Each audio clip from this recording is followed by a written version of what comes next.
घरवा कहिया आइबो कवरवा कब सजइबो ए जी घरवा कहिया आइबो कवरवा कब सजइबो पियावा डरै बरवा हो देव घरवा कब घुमाइबो पियावा डरै बरवा हो देव घरवा कब घुमाइबो छुट्टिया लेके आइबो गे मोरिया हम सजइबो छुट्टिया लेके आइबो गे मोरिया हम सजइबो चढ़ते धनी सावनवा देव घरवा तोरा घुमाइबो चढ़ते धनी सावनवा देव घरवा तोरा घुमाइबो चढ़ते धनी सावनवा चढ़ते धनी सावनवा देव घरवा तोरा घुमाइबो देव घरवा तोरा घुमाइबो चढ़ते धनी सावनवा गाँव घर से जाए रहले बुक करके गाड़ी जी अभी ले नहीं कलो पिया जाए के तैयारी जी चिंता नहीं कोहर जल्दी आबो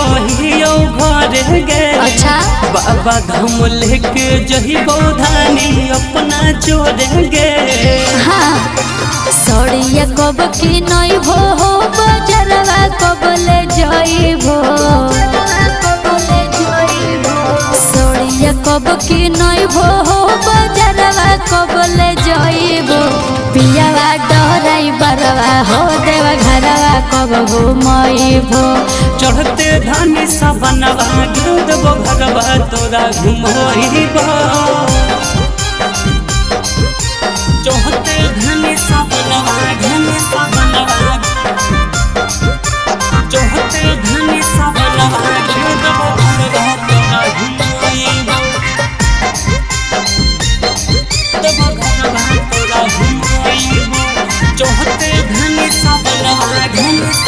जदि नहीं चढ़ो जलवा कोहिला सोमारी जी राजा पर भाकर पिया सुन जइबो गारी जी बुझलो एतना नहीं हमारा प्रधानी खिसिया बगे तनी तनी बात पर नहीं मुहावा फूला बगे दर्शन कब करइबो कहिया बाबा से मिलबइबो ए जी दर्शन कब करइबो कहिया बाबा से मिलबइबो पियावा डरै बरवा हो देव घरवा कब घुमाइबो चढ़ते धानी सावनवा देव घरवा तोरा घुमाइबो शिवाय रिकॉर्डिंग स्टूडियो जमुई।